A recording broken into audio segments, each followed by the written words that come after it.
Welcome everyone to another video today. My name is Nicholas or Nick Greer. It doesn't matter to me, so let's get into it. And today I will be talking about 5 forgotten comic book characters part 2. So let's just get into it. Starting off at number 5, we have Quake Master. Robert Coleman was once a successful architect that lost his reputation after an apartment complex he designed was destroyed during a hurricane. Feeling that the people of Gotham City were wrongfully shaming him, he planned on getting revenge on them by becoming Quake Master. Using a weirdly designed supercharged jackhammer, he used this device to cause earthquakes in Gotham. However, the earthquakes he caused destroyed his own buildings that he designed. After embarrassing himself, he was defeated by Batman. He would later join the secret society of supervillains to battle against the superhero team called the Freedom Fighters. Quake Master would join an unnamed team of supervillains recruited by Lex Luthor and Brainiac during Crisis on Infinite Earths. He's last seen hanging out with a bunch of unknown supervillains where they lost all their weapons and devices in a poker game to a journalist named Wally Tortellani. They would try to get them back only to be stopped by the Justice League International. Moving on to number 4, we have Adrien Lynn was paralyzed during a car accident when her husband killed 2 bystanders, with the inclusion of killing their son in the process. When She-Hulk prosecuted against Adrien's husband, he was sent to prison for 3 counts of manslaughter. After her husband committed suicide in prison, she meets a doctor named Dr. Stubblmore, who developed a formula to help her walk again.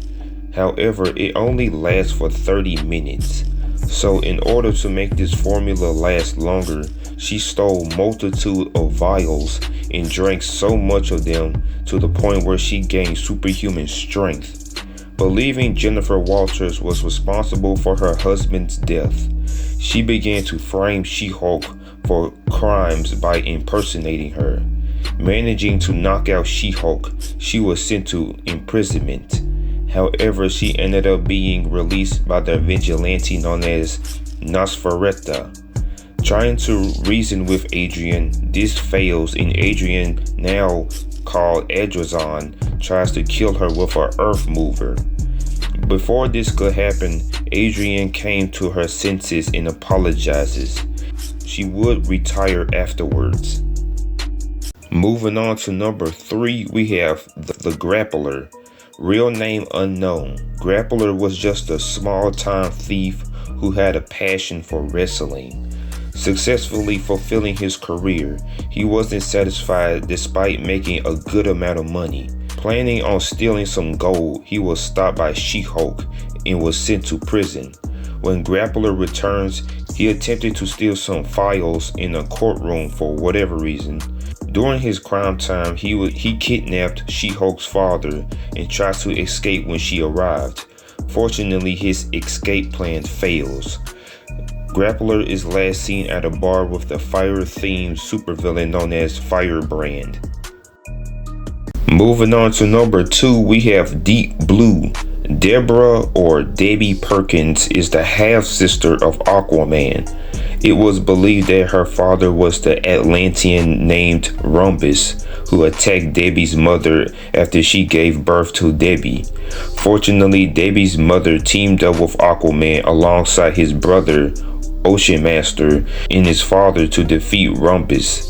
Eventually, Debbie would use the code name Deep Blue when Aquaman united all the undersea nations together.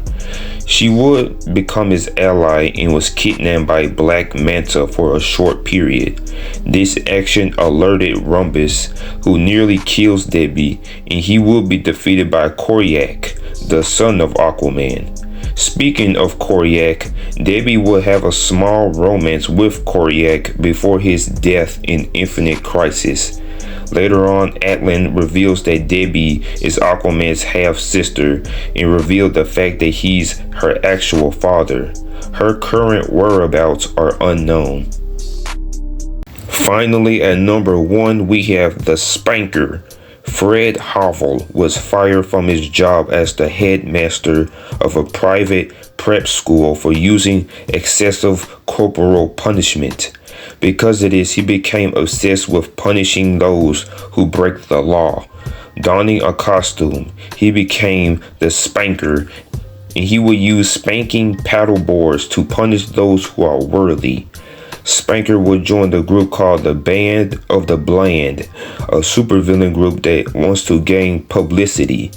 The leader of the group, Dr. Angst, assigned the group to assassinate Howard the Duck, who was a presidential candidate at the time.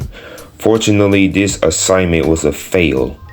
All of the members were defeated by Howard in the superhero team called the Defenders and was sent to prison. As years went by, Spanker was released with the addition of Dr. Angst, escaping prison. As the group reformed, they planned on taking over the universe by destroying it by using large pocket dimensions. Once again, the group was defeated by Howard, She-Hulk, and other lesser-known superheroes. Spanker was defeated by Louise Mason, a retired superhero who went by the Blonde Phantom.